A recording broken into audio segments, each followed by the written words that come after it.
To continue the theme of Genesis 19, we're going to read a very disturbing story about Lot and his daughters. But first, let's back up and remember who Lot is. According to the genealogy listed in Genesis 11, we have a guy named Terah, and his third son is named Haran, and Haran's son is Lot, which makes Lot Abraham's nephew.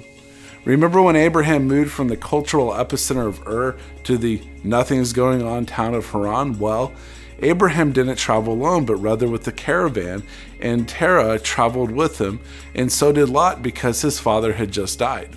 Lot gets into a land dispute with Abraham and chooses to move to the edge of Sodom. Now, why Sodom? After all, Sodom had a reputation of being a godless city. Genesis 13 says that the people were wicked, so it's actually kind of interesting that Lot chooses to live right by Sodom, although by Genesis 14 it says that he was living in Sodom. This shows where Lot was spiritually. Soon a foreign king conquered Sodom and captured Lot, but Abraham sent men to defeat this king and to rescue Lot.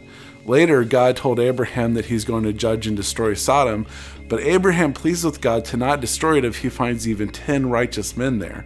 In his plea, he's probably thinking about his nephew Lot.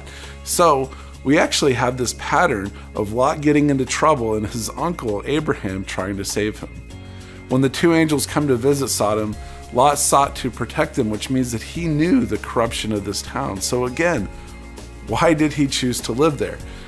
But it doesn't last long since God destroys Sodom, so Lot and his daughters are actually given a fresh start. Well, his two daughters decide to get him drunk, and with him, they both get pregnant.